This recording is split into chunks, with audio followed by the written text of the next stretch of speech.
For 5 years, Arthur Holloway lived as if love had perished with his wife, a man who neither wept nor smiled, and barely knew how to be a father, until one day he returned early from a trip and stumbled upon an unexpected sight. His daughter, giggling in the arms of their new nanny. It was merely a moment. Yet, in that single instant, his world shifted, because sometimes love finds its way back through the very same door where sorrow entered. Arthur wasn't one to deviate from his schedule, but that late afternoon, a last-minute cancellation sent him on the first flight home. He didn't even alert Martha, his assistant. His sole desire was to get home, perhaps find Daisy dozing alone on the sofa, as was her habit. But when he unlocked the penthouse door, he froze.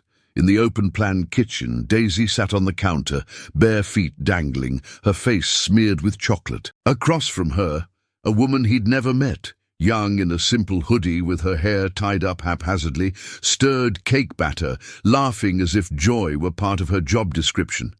Daisy was truly laughing, genuinely. Arthur stood there, motionless, like someone witnessing an intimacy too profound to interrupt. The woman then calmly noticed him. "Good evening, Mr. Holloway.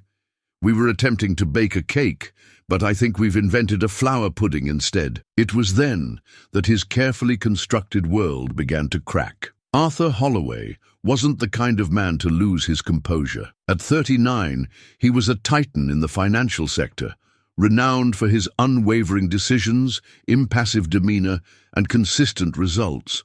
But few knew the truth behind his almost robotic discipline: grief. 5 years prior, he'd lost Eleanor, the woman he adored, during the birth of their only child. Since then, Arthur had been in survival mode. He'd built a routine designed to avoid thought, feeling, and memory. A silent home, days spent at the office, a string of temporary nannies, and Daisy, growing up as best she could. His daughter was cared for, fed, dressed in expensive clothes, yet something vital was missing: presence. Arthur wasn't heartless. He simply didn't know how to connect with a child whose face mirrored the woman he'd lost. Daisy, in turn, learned to live in quiet resignation, observing her father with eyes that expected little. Martha, his assistant and sole link to the human world, kept pressing him. "You need a permanent caregiver for your daughter. Someone who will stay." But he'd already dismissed 6 nannies in a year. None passed his unspoken test, a test he wouldn't even admit to administering. It wasn't about their resumes. It was a feeling. No one could truly fill Eleanor's void. Then came an unavoidable business trip to New York, 2 weeks away. Exhausted, Arthur finally relented. "Martha, hire whoever you want. Just spare me the interviews. I trust your judgment." It was almost by chance that Isabella Clark entered their lives. Arthur didn't know her name, he hadn't seen her face, but that evening, returning earlier than planned, seeing Daisy smile as he hadn't seen in years, something inside him fractured. For the first time, his house felt alive. Arthur retreated to his bedroom that night without a word, but something kept him from sleeping. It wasn't the laughter, it was his own absence from that memory. His daughter laughed, the nanny smiled, and he no longer knew where he fit in. It was then that everything began to crumble. Isabella Clark knew what it meant to start from scratch. The daughter of a cleaning lady who worked 3 jobs a day, she learned early not to demand too much from life. She studied on scholarship, completed a nursing technician course, and for some years believed she could save the world, one patient at a time. But the world isn't kind to those who feel too deeply. Her last memory inside a hospital was of a child limp in her arms, eyes vacant, the mother's sobs echoing beside them. "You did all you could," they said, but she couldn't breathe after that. That's when she gave it all up. She spent months searching for what to do, where to belong. Caring for children seemed simple. It wasn't. But it was a kind of care that didn't require a white coat, just presence. And strangely, that was what she needed most, too. When Martha interviewed her, she was direct. "This house is quiet. The girl doesn't talk to just anyone. Her father, even less so." Isabella simply replied, "I'm not in a hurry, I just want to do my best." It was this "not in a hurry" that swayed Martha. In the first few days, Isabella strictly followed what she'd learned. Don't intrude, don't force, don't promise. Just be there, just exist. And Daisy, though still reserved, began to allow it. A longer gaze, an outstretched hand, a story before bed. From a distance, Arthur started noticing subtle shifts.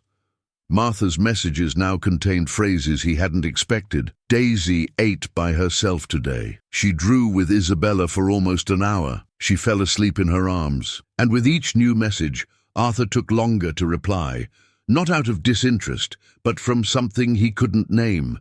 Fear, guilt, jealousy. When he returned home and saw Isabella for the first time, the sensation was even stranger. She didn't try to please him. She didn't greet him with excessive formality. She simply met his eyes and offered a respectful smile. "Good evening, Mr. Holloway." And she returned to stirring the cake batter, as if he weren't a man cloaked in walls. That night, he lingered in the hallway longer than he'd care to admit, observing the two of them. Daisy was talking, laughing. Isabella listened, but without flattery. The house, for the first time in years, felt something akin to a home. But it was just an illusion, wasn't it? Just a temporary reprieve. Arthur convinced himself of this for days, until one ordinary morning he caught his daughter running down the hall with open arms, shouting, "Izzy, look what I drew!" And he felt something he couldn't handle. Jealousy.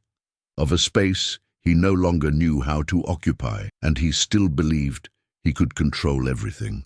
Arthur always believed time healed all wounds, but time heals nothing when pain is shoved beneath spreadsheets and contracts. It merely rearranges the suffering, and sometimes hides it so well you forget where you left it. On the 5th anniversary of Eleanor's death, he woke earlier than usual, as he always did, but he couldn't bring himself to leave the bed. The room still held her scent, the bedside lamp on the left, which he'd never turned on again, the drawer he never dared to open, and the photo on the wall, Eleanor smiling, a hand resting on her pregnant belly. Arthur ran his hands over his face, pressing his eyes as if he could force the pain back inside. He came downstairs later that day. He found Isabella and Daisy playing with colourful modelling clay on the living room floor. They didn't immediately notice his presence. His daughter was giggling at something Isabella said. He watched for a moment, then retreated to his office, swallowing the bitter taste that settled in his throat. In the late afternoon, the intercom buzzed. It was Martha. "I just stopped by to drop off some documents, but—" "Are you all right?" Arthur shrugged. Today isn't an easy day. She didn't need to ask more. The date was etched in her memory too. "Do you want me to stay a bit?" "No, but thank you." She nodded and left in silence. That night, Arthur didn't appear for dinner. Isabella went up with a plate in hand. She knocked on the half-open office door. "Sorry to bother you, but I thought you should eat something." Arthur looked at her for a second that stretched too long. She wore a hoodie, her hair in a messy bun, and carried the plate with both hands as if offering peace. "Today marks 5 years since I buried Eleanor." That was the only thing he said. Isabella didn't reply. She entered. She placed the plate on the desk and sat in one of the armchairs without asking permission, without asking questions. Arthur remained still. "That day they told me it was better if I didn't go into the operating room. They said it would be quick, that everything was under control. I believed them." Silence. When the doctor came out, he said Daisy was fine, but Eleanor— she had complications, hemorrhage. She didn't make it. His voice broke on the last word. "I wasn't there. I didn't hear her last breath. I didn't say goodbye. I was on the other side of the door, believing there would be more time." Isabella closed her eyes, taking a deep breath. "I know what it's like to lose someone and feel guilty for having believed." Arthur looked at her as if for the first time he saw something beyond his daughter's nanny. "Have you ever lost someone like that?" "Yes. A boy. He was 7. He died in my arms when I was still a nurse. I did everything I could, but it wasn't enough.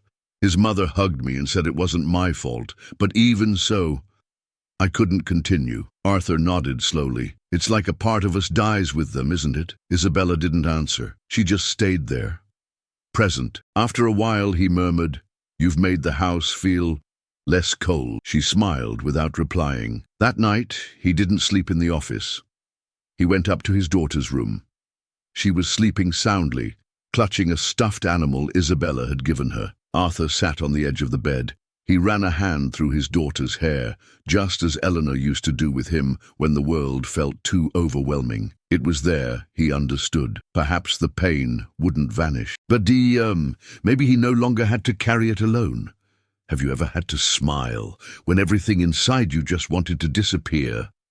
If this scene reminded you of someone who left too soon, or of a pain you still carry silently, type yes in the comments.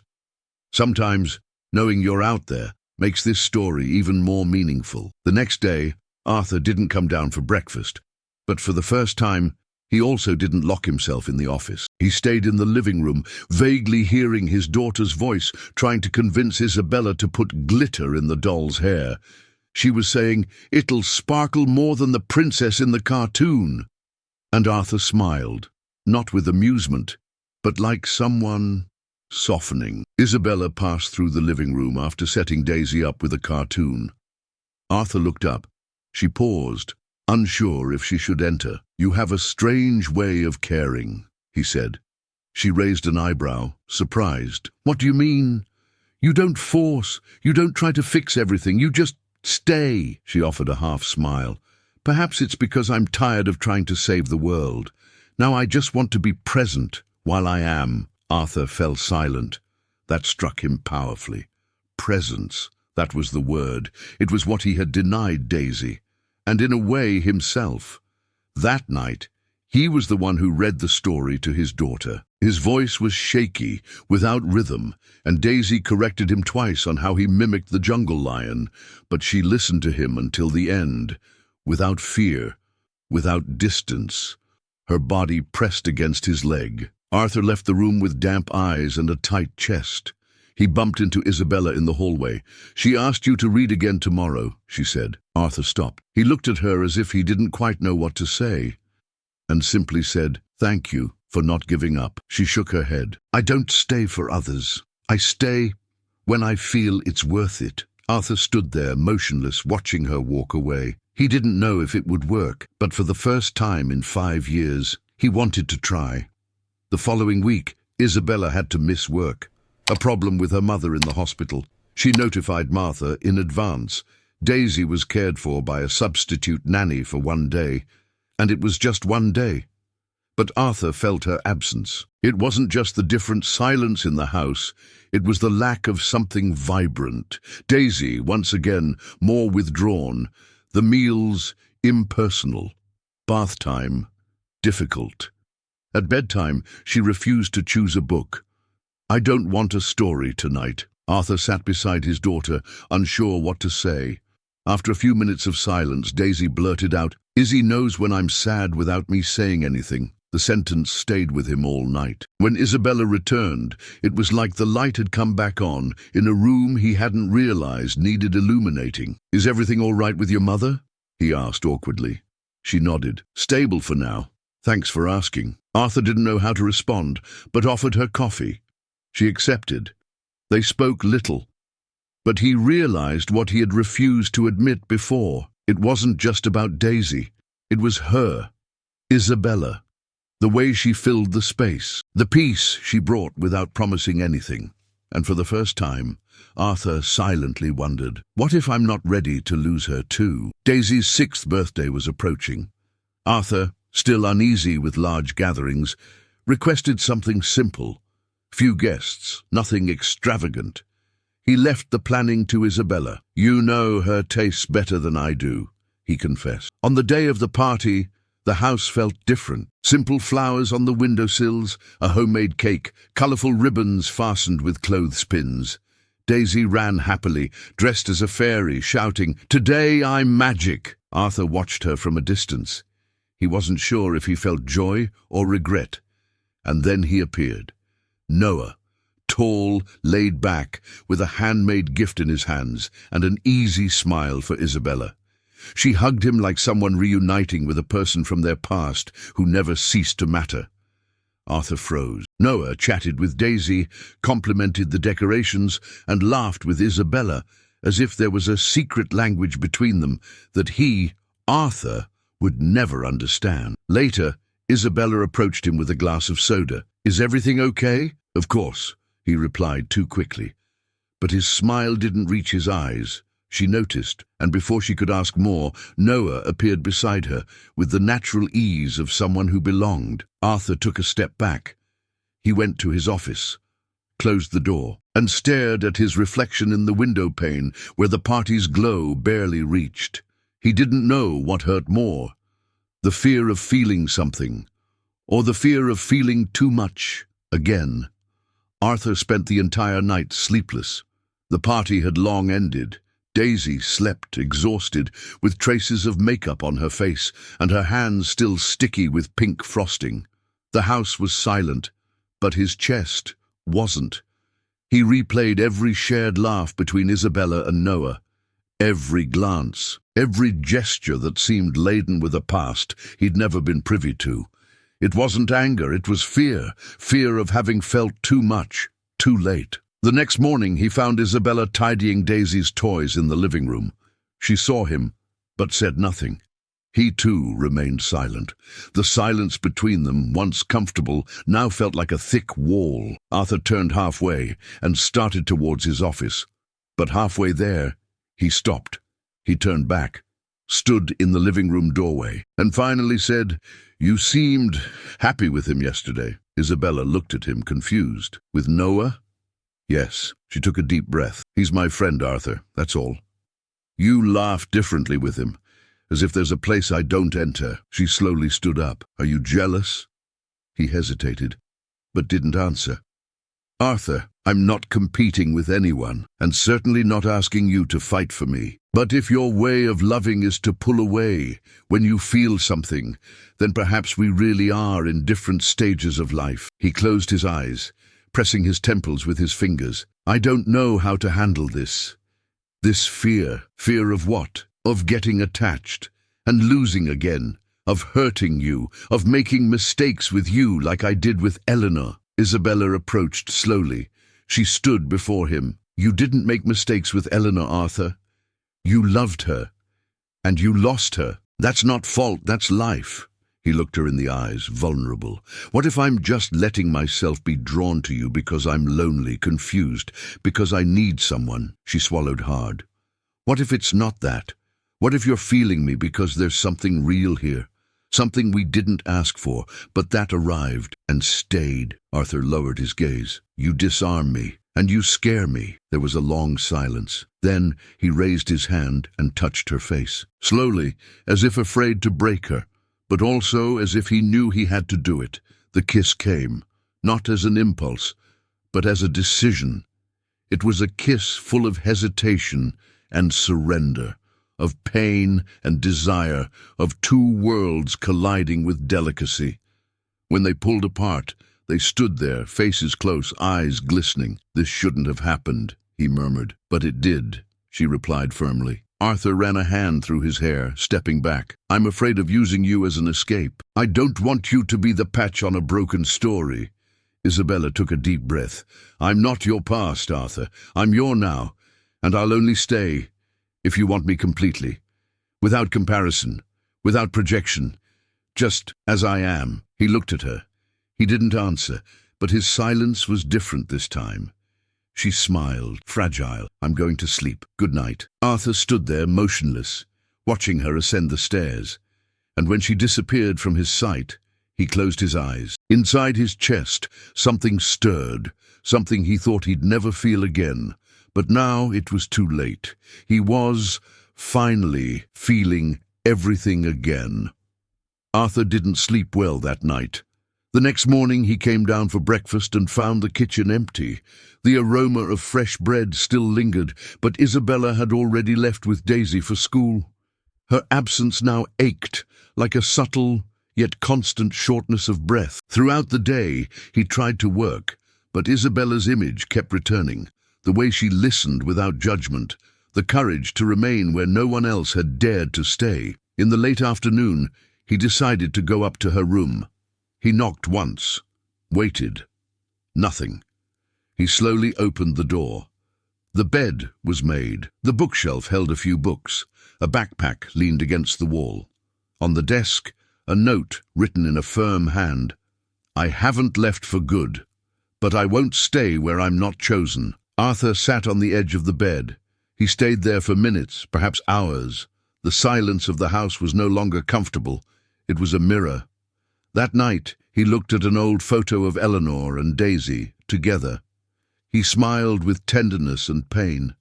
But this time, it wasn't guilt he felt. It was longing. And longing doesn't need to prevent anyone from living again. The lesson Arthur learned didn't come with shouts, nor with promises. It came with presence, with someone who stayed when everything was broken, and who only asked for one thing in return: truth. And perhaps that's the part that resonates most with you watching, because Arthur's journey reminds us that you don't have to be whole to deserve love, but you do have to be available. And sometimes it's only when we stop running that love has a chance to enter again, not as a replacement, but as a choice. If this story touched your heart in any way, if you felt the weight of loss or the beauty of starting over, leave a like. It shows us we're on the right track, and I love knowing who's on the other side of the screen. Tell me in the comments, what city or country are you watching from? If you believe in the power of stories like this, subscribe to the channel. We still have so much to experience together here, and every subscription gives me the strength to continue. And don't leave yet. Choose one of the 2 stories I've left on the screen for you. I'll see you in the next video.